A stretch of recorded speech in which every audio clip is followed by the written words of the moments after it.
Welcome po kayo sa ating evangelistic service. Yan, tuwing hapon ng linggo. At kung bago pa lang po kayo at naghahanap ng katotohanan, yan, o mga bagay na gusto nyong maintindihan patungkol sa kaligtasan o pagliligtas ng Diyos, mga kaparaanan niya. So maganda po na encourage yun na umatin po kayo sa gabi. Ayan. Mas maganda po sa gabi ng linggo o sa hapon ng linggo. Para dito po kasi ay siyempre pinag-uusapan natin yung mga basic. Yan. Kumbaga kung nag-aaral kayo, siyempre dumaan muna kayo sa grade 1. Yan. Bago kayo mag-college o high school, diba? Elementary. So, ganun po yung buhay Kristiyano din. So, unti-unti yan. Kaya, na-encourage nyo kung hindi nyo pa lubos na intindihan, yan, maganda po, matin po kayo sa araw ng linggo ng hapon. Yan, para doon nyo po imbitahin yung mga kamag-anak ninyo, kaibigan, lahat ng ninyo, kahit kaaway, di ba? Kachismisan, di ba? So, dalhin nyo po dito pag-araw ng linggo ng hapon. Yan, para dito ay makakakinig sila ng mabuting balita. Yan, patungkol kay Jesus. Okay? So, buksan natin. Yan, kunin yung mga Bible dyan sa mga upuan. Yan, pakitulungan, paki-assist yung mga bago natin. Bigyan nyo po ng Bible. Meron pa po dito yung isa. Gamitin po natin lahat. Yan. Kaya binili yan para gamitin. Lalo na ngayon. Yan, kung may Bible application naman po kayo, so sige lang. Sa Book of John o sa Aklat ng Juan, yan, chapter 3. Yan. Juan, kapitulo 3. Pag sabing kapitulo, yan yung malalaking numero na nakikita ninyo at mga verse naman, yan yung maliliit. Okay? So, kahit nasimulan natin sa verse 14, pababa. Basahin ko sa inyo sa magandang balita, Biblia. Juan 3:14. At kung paanong itinaas ni Moises ang tansong ahas doon sa ilang, gayon din naman kailangang itaas ang anak ng tao, upang ang sinumang sumampalataya sa kanya ay magkaroon ng buhay na walang hanggan. Sapagkat gayon na lamang ang pag-ibig ng Diyos sa sangkatauhan, kaya binigay niya ang kanyang kaisa-isang anak, upang ang sinumang sumampalataya sa kanya ay hindi mapahamak, kundi magkaroon ng buhay na walang hanggan. Sinugo ng Diyos ang kanyang anak, hindi upang hatulang maparusahan ang mga tao, kundi upang iligtas ang mga ito sa pamamagitan niya. Verse 11. 17.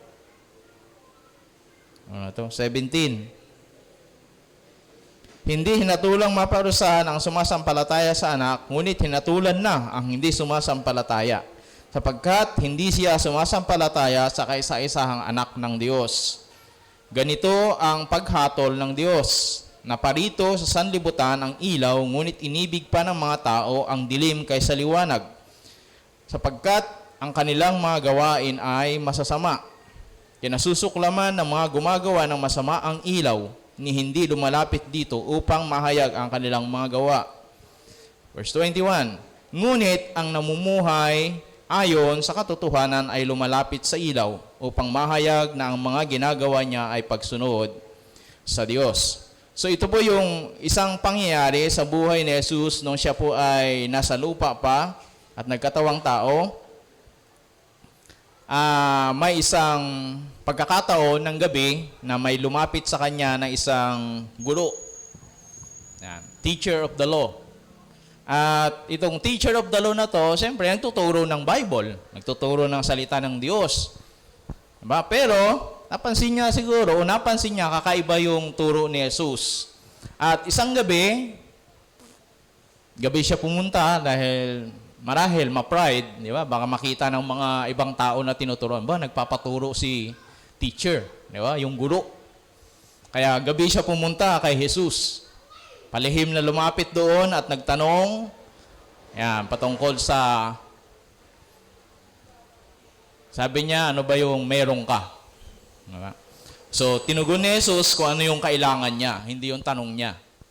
Kaya sabi niya, maliban ay panganak ng muli ang isang tao, ay hindi makapasok sa karayaan ng langit. So, mahaba yung usapan nila, kaya sabi pa niya, ano?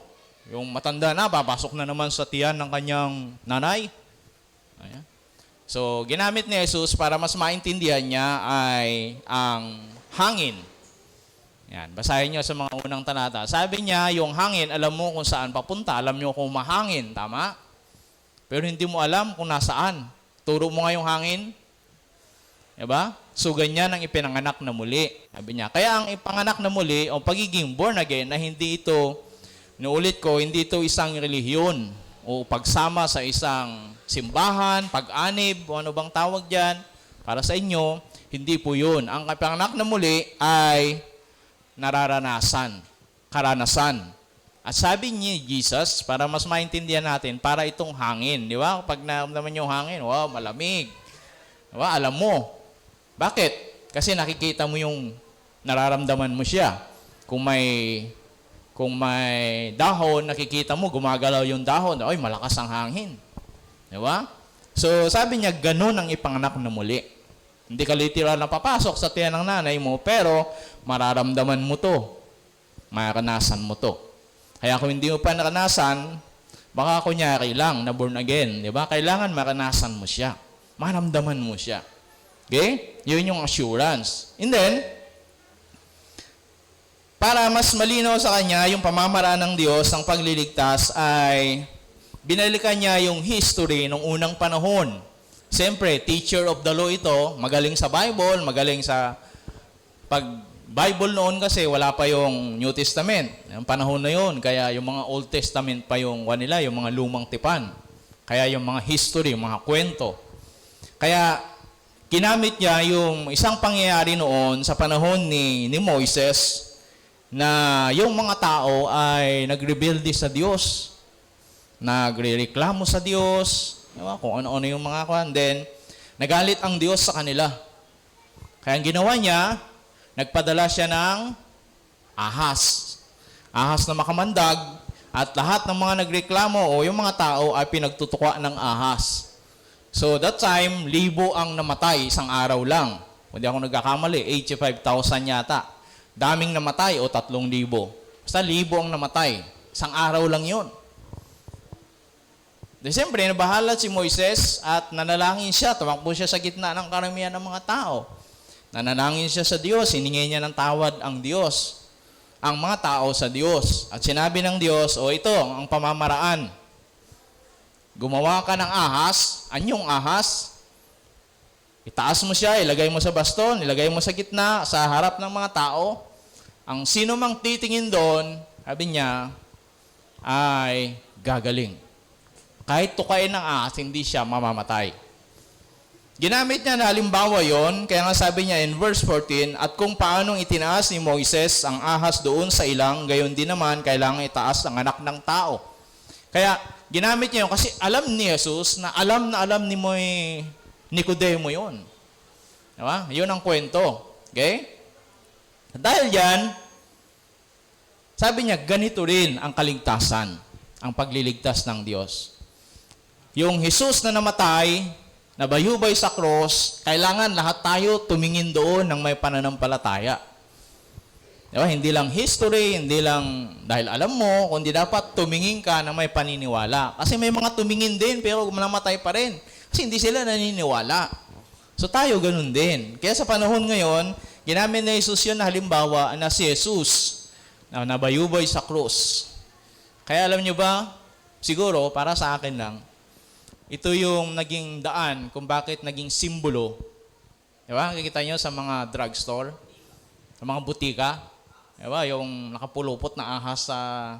Diba? Pag may nakita kayong gano'n, anong ibig sabihin nun? Drugstore to. Ibig sabihin, bilihan to ng gamot. Yeah? So, siguro, yung mga nauna noon, yun yung naging basihan nila. Biblical yun. Na, kaya kahit din ako noon, sabi ko, bakit yung ahas naging simbolo? Di ba? Ng gamot. So, nung nalaman ko to, baka marahil yun ang naging basihan nila. Okay? Alam nyo na, trivia yan. Oh, di ba? So, dito, ganun daw. Kailangan tayo tumingin kay Jesus na nabayubay sa krus, napako, ayan, na itaas. At dahil diyan, kaya sabi niya, at kung paanong itinaas ni Moises ang tansong ahas doon sa ilang, gayon din naman kailangang itaas ang anak ng tao. Kailangang itaas, sabi niya, ang anak ng tao. So, kailangan may mamatay. Parang ganun, para sa atin, para tayo ay mabuhay. Kaya paulit-ulit kong binabanggit dito, kung hindi ka ipanganak na muli, 2 beses kang ipanganak, physical, spiritual, minsan ka lang mamamatay. Pero kung minsan ka lang ipanganak, physical, 2 beses kang mamamatay. Ha? So, kaya mayroong kamatayang muli, o second death, pangalawang kamatayan. So, hindi mo mararanasan yun kung ipanganak kang muli. Okay? So, yan. Sabi niya, upang ang sino mang sumampalataya sa kanya magkaroon ng buhay na walang hanggan. So, kapag tumingin tayo doon, kagaya ng ginawa nila noon, sabi niya, ang sumampalataya, sabi niya, ay magkaroon ng buhay na walang hanggan. So, ito yung assurance na tinatawag, sigurado. Kaya alam nyo, habang buhay pa tayo, habang narito pa tayo sa mundo, kaya mong siguraduhin o pwede nating siguraduhin yung ating kaligtasan. Alam mo ba yun? O naniniwala ba kayo doon? Diba? Kaya kapag nagsisimba kayo, kapag tinanggap nyo na ang Panginoong Hesus, nanampalataya talaga kayo ng buong puso, pinahayag na yung mga labi, sabi ng Bible, nanampalataya ka sa puso mo na napawalan ka ng sala, mayroon ka ng kaligtasan. Panghahawakan mo yun. Kaya nagsisimba na tayo, hindi dahil para maligtas. Sa una siguro, di ba? Pero habang ginagawa natin to, hindi na yun patunay. Yun na yung patunay, naligtas ka na. Di ba? Parang ang bata, sabi ko, yung bata, natural yan ang maghahanap ng gatas, kasi bata siya. So tayo, ganun din. Iyon yung isang patunay na parang hangin. Sabi, kapag tinanggap mo ng totoo ang Panginoong Hesus, hahanapin mo ngayon yung mga bagay na gusto ng Diyos. Diba? At pinagagawa ng Diyos. Kaya gusto mong umattend ng church, gusto mong magbasa ng Bible, gusto mong manalangin, gusto mong magpuni. Kasi natural yun. Kapag ligtas ka na. Diba? Hindi ka magpapakabait dahil gusto mong maligtas. Hindi ganun. Yeah, alisin nyo sa isip nyo yun. Magpipinitensya ka para mapawalang sala ka. Hindi ganun. Diba? Kaya, gagawa ka ng mabuti para maligtas, hindi ganun. Amen. Bunga yon ng paniniwala mo. Yun ang patunay. Nasabi, para kang hangin. Di ba yun yung hangin? Na sinasabi niya, nararamdaman mo, nakikita mo, so ganun din. Kaya yung mga tao, makikita din nila. Siyempre, kapag tinanggap natin ang Panginoong Hesus at Kristiyano na tayo, hindi naman ibig sabihin perfect na tayo. Pero, nagsisikap tayo. Kaya may pagpipigil, di ba? May pag-iwas, yung mga ganun. Kaya kailangan natin ang biyaya ng Panginoon, tulong ng Diyos. Kaya anong gagawin natin? Patuloy tayong manalangin, patuloy na umattend ng service, di ba? Patuloy magbasa ng Bible. Ganun yun, para lalo kang matuto, lalo kang lumakas. Yan, yung biyaya ng Diyos ay sumaatin. Kaya nga sabi niya, upang ang sino mang sumampalataya sa Kanya ay magkaroon ng buhay na walang hanggan. Diba? Hindi baka sakali na magkaroon. Diba? Kung sabi niya, magkaroon. So, may katiyakan. Kung kayong pipipiliin nyo yung sigurado at hindi, siyempre, di ba? Doon ka na sa sigurado. Di ba? Kasi hindi pa sigurado yun eh. So, siguraduhin mo na. So, ganun din yung kaligtasan. Kaya natin ginagawa ito. Malinaw yun. Para sa ganoon, maintindihan natin. Hindi ka makapagsimba nga, baka sakaling maligtas. Kawawa ka kung ganoon. Sabi ng Bible, sabi ni Pablo, kawawa ka. Ikaw ang pinakakawawang tao. May nakausap ako noon, matanda na, panahon pa ni Presidente Magsaysay daw siya. Nasa ganun na siyang paniniwala. Sabi niya, bakit? Kaya ginagawa namin to, baka sakali maligtas. Naawa ako sa kanya, pero mong tanda na, tagal na, ginagawa niya yun, tinakay na tandaan niya na, sipag niya, mamasyal, tapos hindi pa niya pala alam yung bunga ng kanyang ginagawa, o hindi pa niya alam na ligtas siya, baka sakali pa lang. Diba? Hindi ganun. Okay? Tayo hindi ganun. Kaya minsan sinasabi nila, mayayabang mga born again. Dahil kala nila, mga ligtas na sila. Pero yun ang sinasabi ng Bible. Kaya dapat nating paniwalaan. Unless hindi mo paniwalaan, hindi yung talaga mangyayari. O nyo? Kaya nga sabi niya, sapagkat gayon na lamang pag-ibig ng Diyos sa sanlibutan, kaya binigay niya kanyang kaisa-isang anak upang sinumang sumampalataya sa kanya hindi mapahamak kundi magkaroon ng buhay na walang hanggan. Para patunayan niya yung katiyakan ng ating kaligtasan, yung katiyakan ng kaligtasan mo, kaligtasan natin, ibinigay niya yung kanyang bugtong na anak. Yung kaisa-isang anak. Kaya namatay. Kaya mayroon tayong, anong tawag doon? Holy Week. Diba? Inaalala yung kamatayan ni Jesus sa mga Kristiyano. So, yun ang dahilan. Yun ang patunay. Kaya sabi niya, yung pag sumampalataya ka, hindi ka mapapahamak. Sigurado yun. Yun yung sinasabi niya. Hindi mapapahamak kundi magkaroon ng buhay na walang hanggan. Sinugo ng Diyos ang kanyang anak hindi upang hatulang maparusahan ang mga tao, kundi upang iligtas ang mga ito sa pamamagitan niya. So, nung pumunta dito, una si Jesus as a Savior. Pumunta siya rito bilang tagapagligtas. Kaya siya namatay. Kaya mayroon tayong natawag na second coming o pagbabalik ng Panginoong Hesus o tinatawag natin yung mas kilala yung katapusan ng mundo. Di ba? Tawag na ganon. Nararamdaman niya o napapakinggan niya yan. Kasi babalik siyang muli. Una, pumunta siya rito para mamatay, para tayo iligtas. Pangalawa, babalik muli siya, pero hindi na para iligtas tayo. Babalik siya as a judge para tayo husgahan. Kaya, yun yung dapat maintindihan natin, ng biyaya ng Diyos, pag-ibig ng Diyos, may hangganan. Yung biyaya niya rito sa mundo. May mga magulang ba dito? Di ba kahit yung anak ninyo napapahamak, mahal pa rin ninyo dahil anak ninyo siya? Kahit nakakulong, di ba?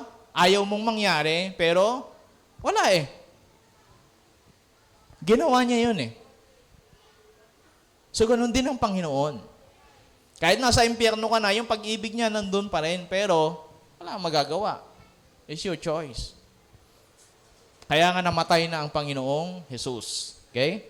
Para sa atin. Kaya nga sabi niya, napunta rito hindi para tayo husgahan, para iligtas. Iligtas sa ano? Sa pamamagitan niya. Hindi sa pamamagitan ng kung ano-ano. Ng relihiyon, ng tradisyon, di ba? Ng mga kinagisnan nating mga ginagawang religious activity, hindi mga ganun. Kundi sa pamamagitan niya. So, pakikipag-ugnayan sa Kanya. Okay? Sabi niya, hindi hinahatulang maparusahan ang sumasampalataya sa anak, ngunit hinatulan na ang hindi sumasampalataya, sapagkat hindi siya sumampalataya sa kaisahang anak ng Diyos. Kaya alam po ninyo, hindi lahat ng namamatay RIP. Ano ibig sabihin nun? Dahil hindi totoo yun na lahat ng tao na namamatay may kapayapaan. Grace and peace. Diba? Minsan sabi ko nga noon, ang suicide ay hindi solusyon para masolve yung problema mo. Ay yung iba, di ba? Papakamatay na para matapos na, hindi ho totoo yun. That's deception, pandaraya yun ng dyablo. Kasi alam niyo, ang dyablo, ang kaaway, Satanas, ayaw niyang mag-isa sa impyerno. Mahirap doon. Akala nyo hari siya doon. Hindi, paparusahan din siya doon. Kaya gusto niya magsama. Kaya ginagawa niya, dinadaya yung mga tao. Okay? Ine-influensya niya sa pamagitan ng pandaraya. Kaya isang pandaraya niya yon. Dahil tayo, ulitin ko na naman, ang totoong tayo, yung nasa loob ng katawan na physical na ito. Hindi yung ikaw na nakikita. Kaya ang nakakaramdam talaga yung nasa loob ng katawan na ito. Kaya pag umalis na yung espiritu at katawan mo, espiritu at kaluluwa mo sa katawan, wala nang pakiramdam. Di ba? Kaya nga pag sinunog, hindi na sumisigaw, pero ngayong buhay ka pa, nandyan pa yung espiritu, sunugin ka, ewan ko kung hindi ka magsisigaw. Di ba? Kasi nakakaramdam pa. Ngayon, pag umalis na yan, makikita mo na yung katawan mo, siguro, ganun. Ha? Katawan mo nakahiga, di ba? Ganyan yung mga kwento ng mga namatay, o namanaginip, di ba? Kung ano-ano. Makikita mo yung physical na katawan mo, nakahiga. Di ba? So, maalis na yung kaluluwa at espiritu. So, ang nakakaramdam talaga, yun, yung aalis na. Kaya kapag wala ka na dito sa katawan na to, wala nang pakiramdam. Hindi na yung kakalaw, hindi na yung kikilos. Kaya hindi rest in peace. Di ba? Dahil pagdating doon, sabi niya, yung mga sumampalataya, hinusgahan na. Kaya pag namatay ka, direkta ka na doon, hindi kung saan-saan pa. Di ba? May istasyon ka pa, hindi. Direkta ka na sa kaparusahan. Kasi hinusgahan ka na. Kaya sabi niya, pag ang hindi ang hindi ano ba yan? Sinugo ng Diyos ang kanyang anak hindi upang hatulang maparusahan ng mga tao, kundi upang iligtas ang mga ito sa pamagitan niya. Hindi hinahatulang maparusahan ang sumasampalataya sa anak ng Diyos. So, hindi ka nahatulan para parusahan. Kasi may dalawang klase ng paghatol. Ito yung kaparusahan at ito yung rewarding. Di ba sa mga reward, ganun din. Mayroon din judgment. Di ba? May hatol din. O ikaw, ang pinaka magaling, o ganito, ganyan. So, ang sinasabi niya rito, yung hatol na hindi maranasan ng mga taong sumampalataya sa anak ng Diyos o kay Jesus ay kaparusahan. Kaya sabi niya, ang hindi sumasampalataya sapagkat hindi siya hindi hinatulang maparusahan ng sumasampalataya sa anak, ngunit hinatulan na. O, tapos na. Di ba? Ang hindi sumasampalataya sapagkat hindi siya sumasampalataya sa anak ng Diyos. Kaya, inaantay na lang yung kaluluwa mo, pag umalis na sa katawan mo niyan, diretso na yun sa kaparusahan. Wala nang second chance. Ngayon, ang pagkakataon. Habang yung katawan mo, yung espiritu at katawan mo, nasa katawan mo pang pisikal. Kaya nakapag-manifest pa siya, nakakakilos ka pa, kasi andyan pa sa loob. Pag umalis na yan dyan, namatay ka na, yan tawag natin, namatay na yung katawan mong pisikal, wala nang pagkakataon. Diretso ka na doon kung saan ka dadalhin, nakaparusahan. Kasi hinatulan ka na. Hindi ka na kailangang hatulan. Hinatulan ka na. Diba? So, ganun katindi, ganun kalupit. Sana maramdaman nyo yung bigat. Pag namatay ka pala, hindi ka rest in peace. Kung wala si Kristo sa buhay mo. Kung hindi ka sumampalataya. Hindi tunay na kapayapaan o hindi kapayapaan. Ganito ang paghatol ng Diyos. Sabi niya, naparito sa sanlibutan ang ilaw, ngunit inibig pa ng mga tao ang dilim kaysa liwanag. Sapagat kailangan kanilang mga gawain ay masasama. Yan. Kaya nga maraming mga himala na nagagawa sa dilim. Di ba? Kayong iba, mas gusto nila yung sa gabi kasi madilim. Di ba? So, nai-expose. So, ay naitatago. Sabi niya, ganun daw yung ginagawa ng mga tao. Kaya sabi niya, kinasusuklaman ng mga gumagawa ng masama ang ilaw ni hindi lumalapit dito upang mahayag ang kanilang mga gawa. Yan. Si Jesus, sabi niya, siya yung ilaw ng sanlibutan. Kaya pag lumalapit tayo kay Jesus, na-expose yung ating mga masamang ugali. At yun ang ayaw ng marami. Yung makikita mo yung sarili mo. Meron nga akong nakausap noon sa Mountain Province, sabi niya, Bakit pag binabasa ko yung Bible, sinasabi niya yung buhay ko? Kaya mula noon, hindi daw niya binasa yung Bible. Kasi every time na binabasa niya, yung nababasa niya, yun siya. Kapag ganun, ayaw mong magbago talaga. Diba? Hindi dahil hindi ka mababago, kundi ayaw mo talagang magbago. Magkaiba yun. Dahil lahat tayo, kayang baguhin ng Diyos. Kayang hugasan ng dugo ni Jesus, anumang kasalanan natin. Pero kung ayaw mo, hindi talaga mangyayari yun. Kaya sabi niya, sinumpa niya ang Bible, mula noon, hindi daw niya binabasa. Kasi, mahilig siya magbasa daw ng mga libro, mga booklet, ano ba yun? Yung mga maliliit na pocketbook, mga ganyan. Ay, isang pocketbook lang ang Bible. Parang gano'n ang tingin niya. Ang problema, pag binasa niya, pinapamukha sa kanya kung sino siya. At yun ang ayaw niya. So, ganyan ang Bible. Kaya nga binabasa natin dapat. Kung gusto natin, magpabago. Hindi dahil hindi tayo kayang baguhin ng Diyos. Ayaw lang natin magpabago. But God, kaya yan ng Diyos. Sa tulong niya. Amen? Yan, sinasabi lang natin, wala na, hindi na ako mababagong sinungalingan yun. Hindi totoo yun. May mga mas malala pa sa'yo. Pero binago ng Diyos. May mga transgender pa nga, pero nagbalik sa pagiging lalaki. Mas malala yun. Diba? Operado na lahat. Yung physical na katawan niya, binago na. Pero binago ng Diyos, bumalik pa rin sila. Mga kriminal, mga adik. Ngayon, nangangaral na ng salita ng Diyos. Marami. Ang patunay na kayang baguhin ng Diyos ang buhay natin. May mga bagay ba na ayaw mo na? Minsan parang pagod ka na. Mayroon din mga pagkakataon Akala niyo, ba? Parang gustong-gusto natin, nag-i-enjoy tayo. Pero may mga pagkakataon, ayaw mo na rin.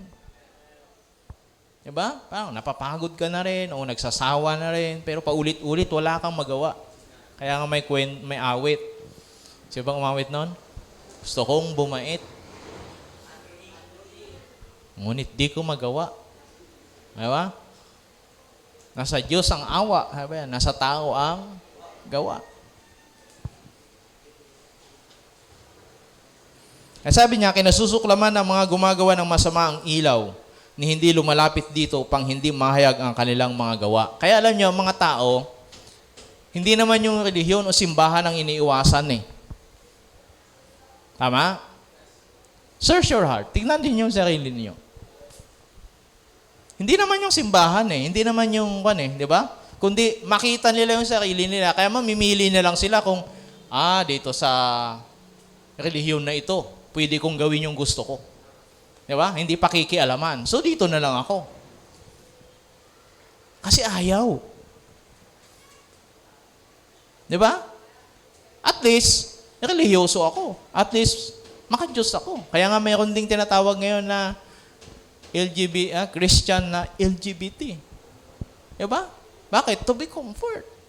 Meron ding mga grupo ngayon na tinatanggap na ikasal kahit hindi naman legal, pero at least bibindisyonan yung mga may kabit.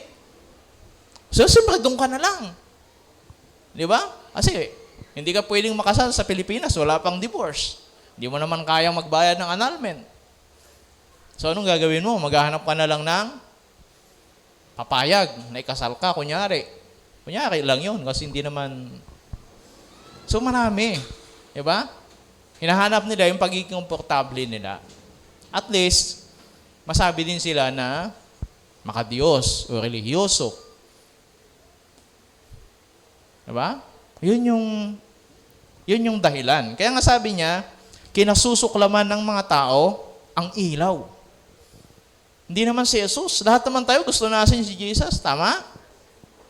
Pero ang problema, pag lumalapit tayo kay Jesus, sabi niya, dahil siya ang ilaw, na-i-expose tayo. Nakikita. Kaya ayaw natin sa liwanag. Sabi niya, kaya ayaw natin si Jesus. Hindi dahil ayaw natin siya, kundi dahil nakikita natin yung sarili natin. Di ba?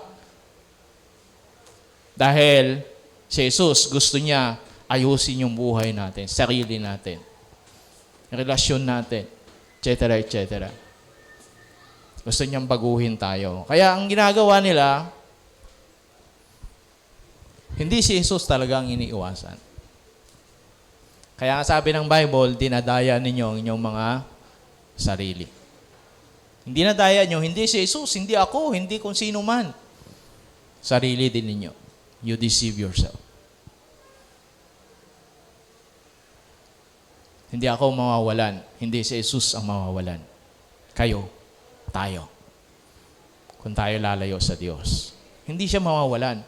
Hindi ka naman niya kailangan para maging Diyos siya. Diba? Hindi ka naman makakakontribute sa kanyang pagiging Diyos. Since the beginning, Diyos na siya. At alam niyo, ang Diyos, self-sufficient siya, hindi kanya kailangan. Actually. Kaya hindi ka pwedeng magmalaki. Kaya sabi niya, ayaw nilang lumapit. So, ibig sabihin, andyan yung ilaw, lumapit ka. Andyan si Jesus, lumapit ka. Namatay na siya eh. Di ba? Yun yung nagiging problema.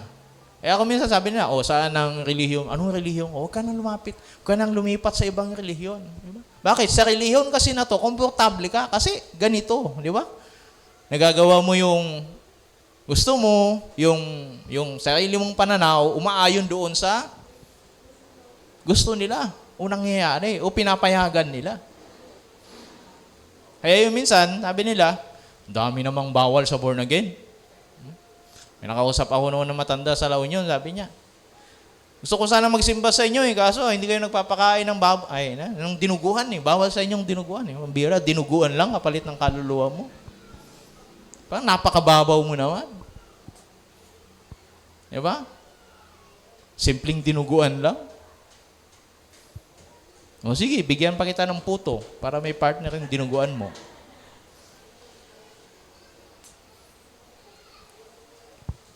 Diba, parang ganun lang, yun lang. Kaya mas gusto niya doon na lang sa ibang simbahan, diba? Ibang organization o ibang relihiyon. Bakit? Kasi doon lahat pwedeng kainin. Kahit lason. So, ganun lang kasimple. Bakit ayaw niya? Hindi dahil kay Jesus. Hindi, ayaw ko si Jesus. Hindi ganun. Kundi ayaw niya lang. Diba? Na mapakialaman yung appetite niya. Kaya nga sabi niya, kinasusuklaman ng mga tao ang gumagawa ng masama. Kinasusuklaman ng mga gumagawa ng masama ang ilaw. Ni hindi lumalapit dito pang hindi sila mahayag ang kanilang mga gawa. Ngunit ang namumuhay ayon sa kalooban, namumuhay ayon sa katotohanan ay lumalapit sa ilaw upang mahayag na ang mga ginagawa niya ay pagsunod sa Diyos. Isa sa pinakamasakit na katotohanan ay ang katotohanan. Tama? Kaya tayo minsan, yung ego natin, di ba?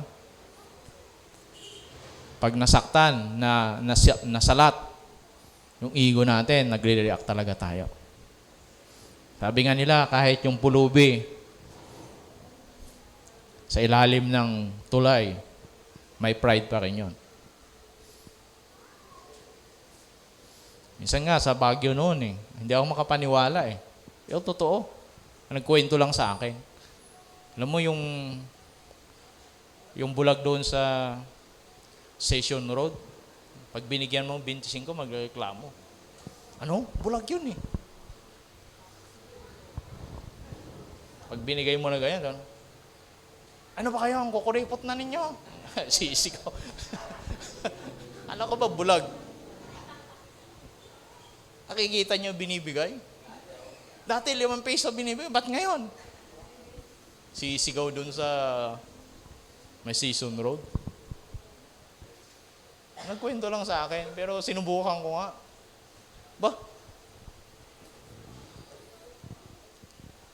Hindi na tumatanggap ng 25. Alam niya yung 25. Nakikita niya. O siguro, nararamdaman na niya, di ba? Magaan na. May...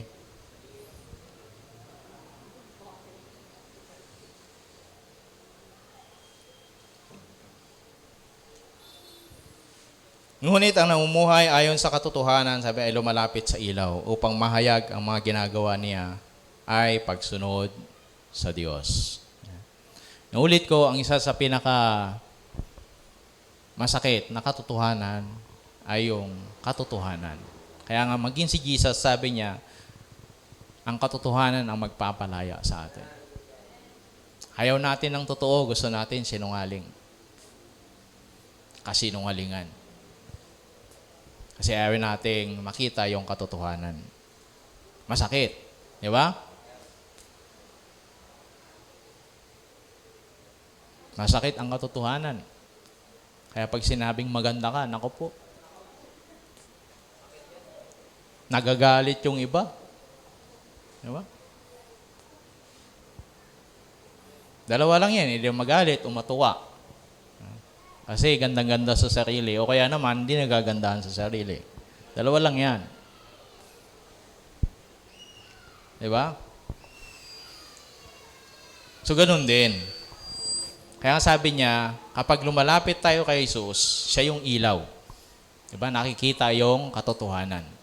Sa ayaw mo't sa gusto. Sabi ko nga, kung totoo na lalapit ka sa Diyos, kay Jesus, sa ayaw mo't sa gusto, mababago ka.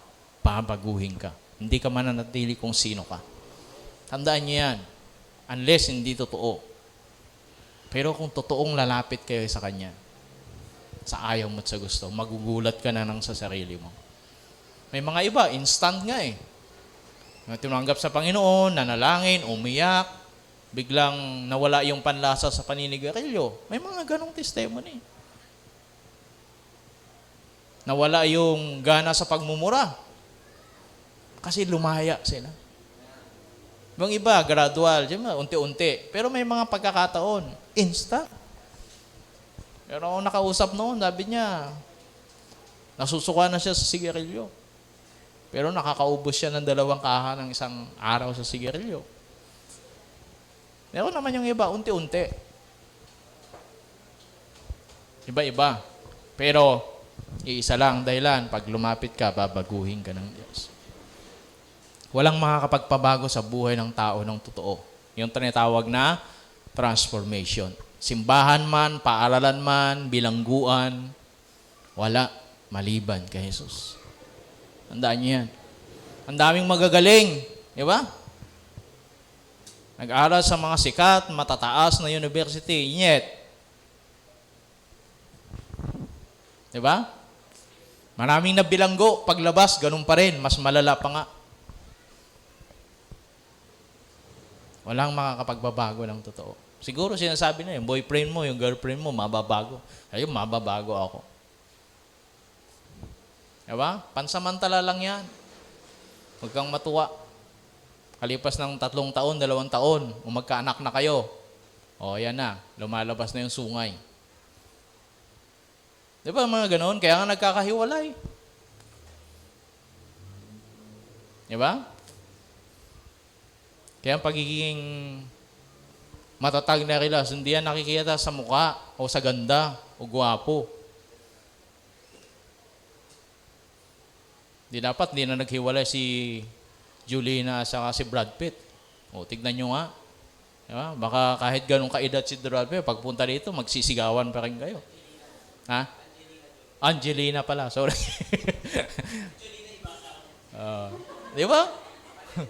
Ito pala ni Wanda.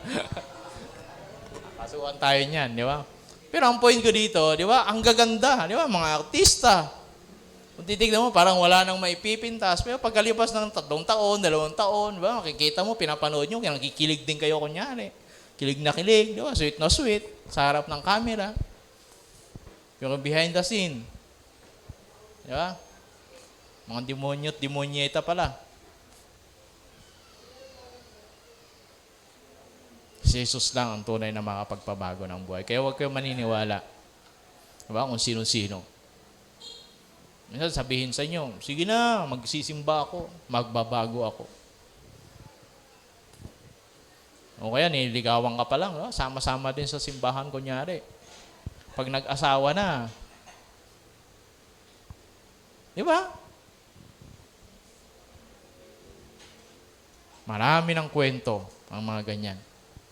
Meron pa nga akong nalaman, meron akong nakakwentuhan noon, naging pastora siya, pumasok pa ng Bible school yung lalaki para masundan siya. Pumunta pa talaga sa Bible school. Dahil nandun sa Bible school, pumasok na rin ng Bible school. Nung nag-graduate na yung babae, umalis na rin siya sa Bible school. Nung mag-asawa na sila, ayan na. Siya na ang number 1 na persecutor. Tinatago na yung sapatos ng asawa, yung damit ng asawa. Minsan pupunta sa church yung babae, yung pastora, walang sapatos. Nakapalda ng pambahay. Diba? Ganun kalala. Only Jesus. Jesus lang. Amen? Kaya ang piliin nyo yung may Kristo sa puso. Diba? Hindi yung mayroong gwapo't ganda o ano paman. May Kristo na nga sa puso, sumasablay pa, di lalo na yung wala. Diba? Kristiyano nga, sumasablay pa. Imaginein mo. Kaya, ito yung katotohanan na dapat makita po natin na tayo, kadalasan, minsan, ayaw nating magsimba. Bakit ayaw natin? Diba? Kasi pag nag-sermon si pastor, yung sinasabi niya, buhay mo. Ay, mga ganon. Kung minsan, di ka namang kilala. Pumunta ka lang doon. Kasi ganon ang salita ng Diyos. Sabi niya, ang lumalapit sa liwanag, siyempre, nahahayag. At yun ang ayaw ng iba. Kaya, I believe pumunta kayo dito dahil gusto niyo si Jesus. Tama? At pumunta kayo dito dahil gusto niyo baguhin ni Jesus. Tama?